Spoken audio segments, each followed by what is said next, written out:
Start out with a couple of pictures. People always say, where are the pictures of your grandchild? And so so I got to do that. So last week we had a little blessing ceremony for her, and got our two families together, who are one family now, and she had this epic little gown that she was wearing that her other grandmother got for her, and pretty amazing little thing. So, just wanted to share that with you. Yeah. Thanks for putting up with that. I appreciate it. So this morning I wanted to talk about being real, because we are in a bit of a virtual world right now. We've been doing a lot of meetings on Zoom, business meetings. We've been doing sacred meetings on Zoom. I've done Zoom memorials and Zoom weddings and Zoom baptisms, and so we're kind of getting used to that virtual world. And so I wanted to talk a little bit about being real as we come back out into being around each other. And now that we have to put pants on to go to business meetings, I think things are changing. So we want to look at that. And where I got this title, a couple months ago, a book jumped into my hand, as books sometimes do, by a man named Harry Emerson Fosdick, who was a big-time minister in New York City during the kind of the 20s through the 50s, and he had a very large congregation in New York at the Riverside Chapel, and he also had other congregations before that, other churches, and he had his own radio show and wrote a lot of books. So he was very famous at the time, was on the cover of Time magazine. And he decided once, I don't know if it was a good decision, but he decided that he wanted to get closer to the people in his congregation and to know more about them, because he'd mainly been the preaching guy. So he wanted to know more about them. So what he did was, he said, I'm going to have regular office hours when people can come in and meet with me and get to know people better. And so he did. He posted his office hours and said people could come in. And he knew that he was in way over his head when just a couple days in, he realized that he was talking in his office to someone who was on the edge of suicide, and there were 14 other people waiting in the room outside for him. And so he said, I'm going to have to find out a little bit more about this. So he consulted with other professional psychologists, studied about psychology, learned about psychology, and learned that we don't really know too much about it. We don't really know too much about it, about what makes us tick. And so he started digging into that. He learned about people and their problems, and he started to see some similarities, and that's why he wrote this book. And this book is called On Being a Real Person. And it was about his adventures in helping people. And he said, this isn't a professional text, it's just my observations about it. But one of the things I love, he said, it is our strange penchant to confront last what lies nearest. And in the practical handling of life, multitudes of people become aware of and wrestle with every conceivable factor involved in the human situation before they face their real problem, being a real person. So we know more about the stars and the way that the planets work than we know what's going on inside of us. That still seems to be a mystery. And so that's what we're working on here. In the middle of the Science of Mind textbook, Ernest Holmes talks a lot about the parables, about Jesus' parables. And one of the ones he writes about quite a bit is the parable of the prodigal son. And you know that one. The younger son asks his father for his inheritance, and then he goes away and blows all of his money. None of you have ever done that, I know, but some people do. And so, he falls into despair, and it says in there that he's fallen so low that he's feeding the pigs in this village where he winds up, and he just has lost everything. And then it says he comes to himself. And for Holmes and for Fosdick as well, this is a big moment. This is the turning point in this story. A story that Holmes said was the greatest teaching story in all of religious history and teaching. He comes to himself, and then he gets back on the road, back to his father's house, where he knew he had everything that he needed to start with. And I think today when we're talking about being real, that's what it's about, coming to ourselves. Wherever we happen to be right now, how do we come to ourselves and realize the truth of ourselves? Realize how much already lies within us. So Fosdick wrote this book on being a real person. And he said that there are 3 factors that entered into the building of a personality: heredity, environment, and personal response. Life consists not simply in what heredity and environment do to us, but in what we make out of what they do to us. I love that. That really rings true for me. Heredity, environment, and our personal response. And certainly our family of origins have a lot to do with the person that we are, with our personality. We learn a lot in our family of origins. Not all good, some good and some bad. We get a lot of our tendencies from our parents. That's why I've been teaching parenting workshops here for the last 30 years. I think it's an important gig. I think we should take it seriously. And I think every generation can do a little bit better. I have a cartoon up at the wall at our house. It's on the wall, and I've always loved it. And I usually give a copy out to people in my workshop, especially if they have teenagers. And it's a it's a picture of a large auditorium like this. And there are just 2 people in the auditorium, one sitting here and one sitting over there. And above them is a giant sign that says, "Welcome, adult children of normal parents." Because I think all of us got stuff that we've gotten from our parents, that we've inherited from them. And it can be a burden. A lot of parents can do a number on their kids. But that's a lot of what our work is about, to heal that stuff. We're handing stuff on to our kids too. We're doing our best, but we're handing it on. That's why we have therapy. And that's why we have all these classes, so that we can move past this stuff. You know, this past week we finished up one of our classes called Self-Mastery. A bit of a pretentious title perhaps, but a beautiful class. And I love it. And we had 12 people in our class on Friday morning. And this was our last week, and people got up and did a little presentation. Just a few minutes about what they might have learned in the class and something that showed up in their life that made them feel more connected with their true self.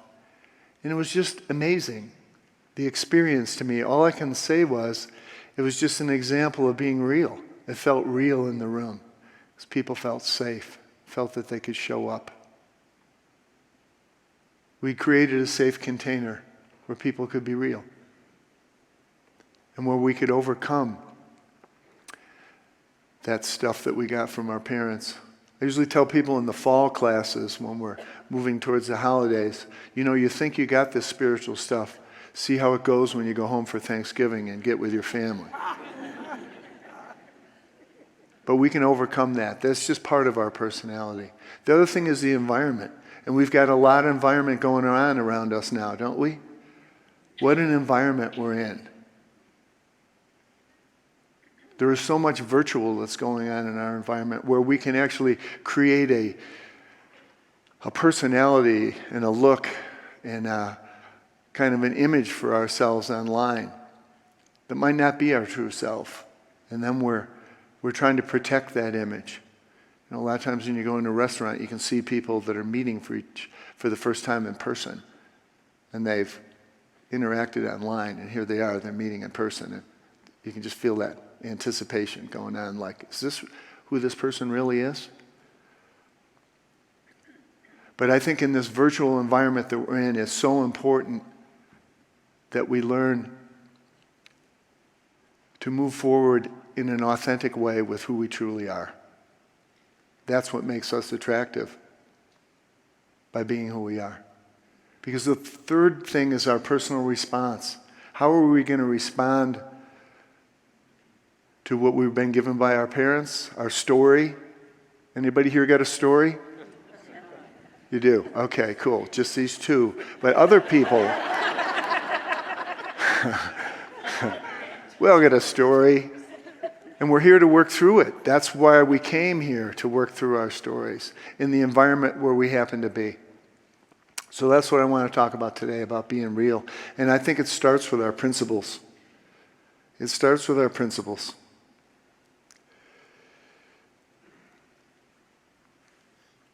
Because here we're realizing that we are creating this world that we're going to step into next, right now, by the way that we are. That's what our teaching is about.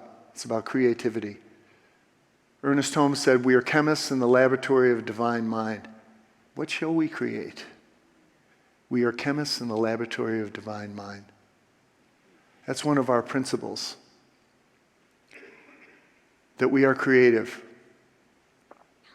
And it comes from a perspective that we are connected with the divine mind, a divine intelligence that created all things, is still creating now, and seeks to create through us if we're open and available to it. That's one of the principles we stand on. Another is the principle of oneness, that we are all connected with this mind, all of us, regardless of who our parents were, what tribe we grew up in, what religion we happen to grow up in, that there is oneness. We are all connected. And our principles are where we stand. Last Sunday we talked about the principles that this country is founded on. We talked about the principles that this teaching is founded on. And principles are the place where we not only make a stand, but we have things that we can count on. There's a great thing that I love from Stephen Covey that he said about principles. It always makes me smile. Principles don't react to anything. They don't get mad and treat us differently. They don't divorce us or run away with our best friend. They can't pave our way with shortcuts or quick fixes. They don't depend on the behavior of others, the environment, or the current fad for their validity. Principles don't die. They aren't here one day and gone the next. Principles are deep fundamental truths, classic truths, generic common denominators. They are tightly interwoven threads running with exactness, consistency, beauty, and strength through the fabric of life. Running with beauty and strength through the fabric of life. That's what our principles give us. They're kind of a compass for us to guide ourselves as we move into this new phase that we're creating as we come out of hibernation. And this pandemic is still going on. We hear all kinds of narratives about it, but the truth is it's probably going to be years when we figure out what was really happening now. So we have to stand on our principles as we move out into the world and seek to make a difference. So as we talk about being real, I wanted to bring some points into this. And since I am a graduate of the Roger Teal Academy of Acronyms, I decided that I would use the acronym REAL. And just talk about what are some of the elements in being real. And the first is responsibility. Taking responsibility for our lives, where we are right now. That's one of the things I've always loved about this teaching right from the beginning. It's about being responsible. That's what I've always loved, just the melding of teaching parenting classes, Love and Logic parenting classes, and our Science of Mind teaching, because they're both about personal responsibility. And I remember hearing that responsibility cannot be taught, it can only be caught. Our kids catch it from us if we're being responsible with our lives. I think it was Thomas Jefferson who said, "The price of freedom is paid in the coin of responsibility." I love that. I like to bring that up sometimes when I'm talking to a teenager who wants more freedom. I'll say, What do you think this means? The price of freedom is paid in the coin of responsibility. I realize they might not like that as much as I do. But they know where I'm going. They know where I'm headed. You know, if you want more freedom, show up for your life where you are now. Do the stuff that you committed to do. Earn it. Earn it. And I think in our world now, we have the opportunity, because of our virtual world, to not be responsible for what we say. You can find that out if you ever go to the comments section of anything. I recommend avoiding the comments section. That's where people usually aren't being responsible. But I think the opportunity to show up for our lives is a great part of our teaching. I think being responsible gives us a chance to evolve, to grow, and to not get stuck either in our heredity, in the things we got from our parents, or from this culture that we're in. The next thing I think is our energy. We're very big on being conscious of our energy around here, being positive with our energy. You know, last March of 2020, we were all rolling along, cranking at full speed, trying to keep up with the world, and then one day it just stopped. And we had to shut it all down, and we went inside our houses, and we got inside of ourselves a little bit. And during that time, for those of us that are here, we kept doing these services online, like we're doing here now. But we would come in on a Sunday, and it was just so weird to be in this giant auditorium with nobody here but us. A few ministers, musicians, singers, and our tech people.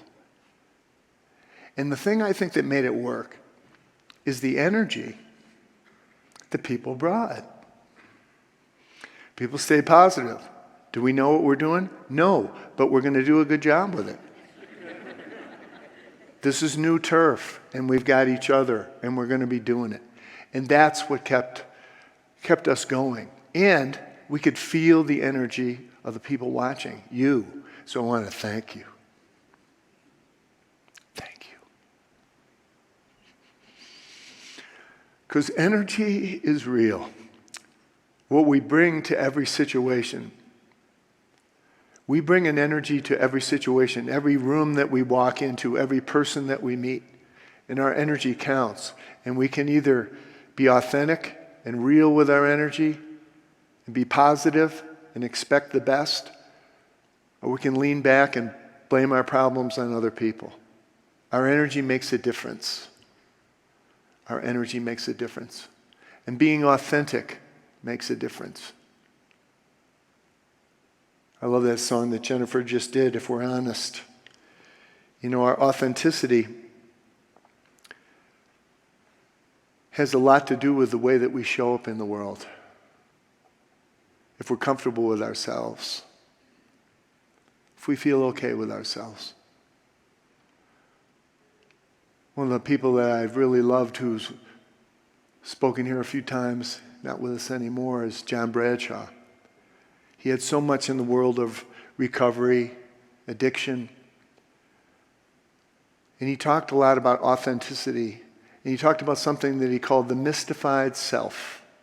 The mystified self.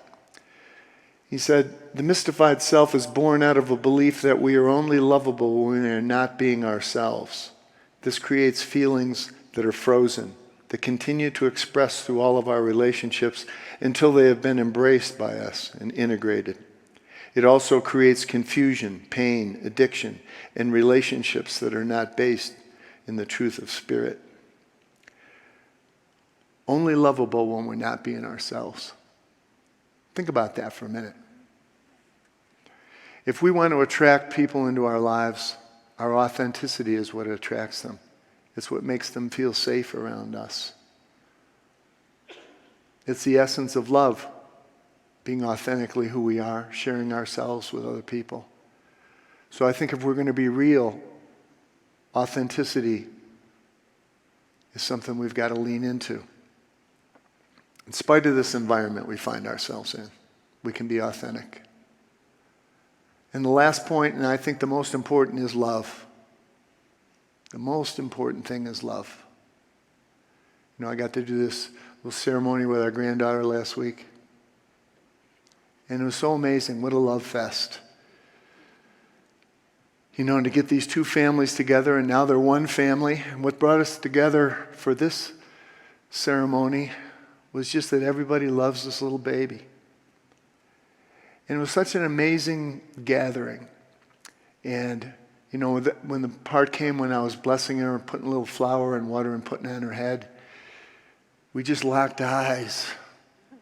And she knew exactly what was going on.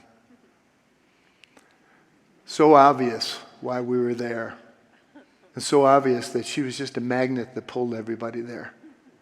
And love is the power that allows us to be real. Love makes us real. In the book of John in the New Testament, there's so much about love.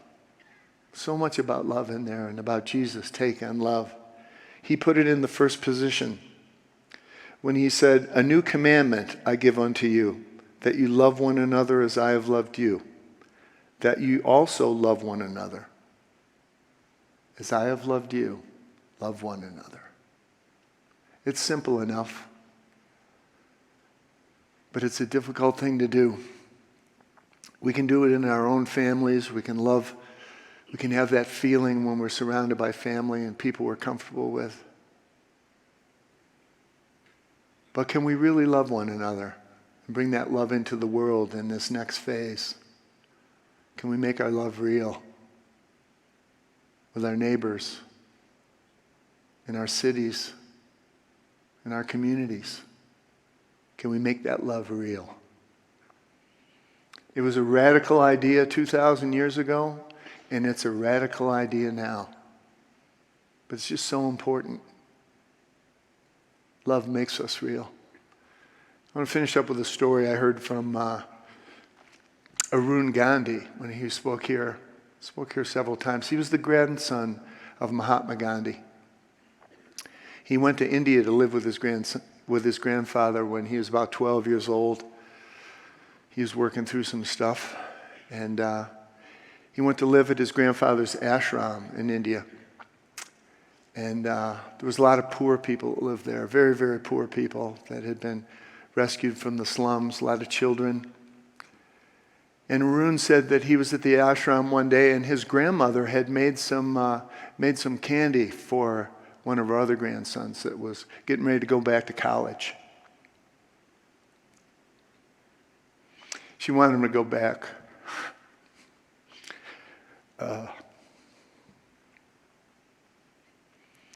With some stuff she made because she loved him. And, the Mahatma comes in, had a little take on it. He said, "Where's the candy for the other children? These are all our children."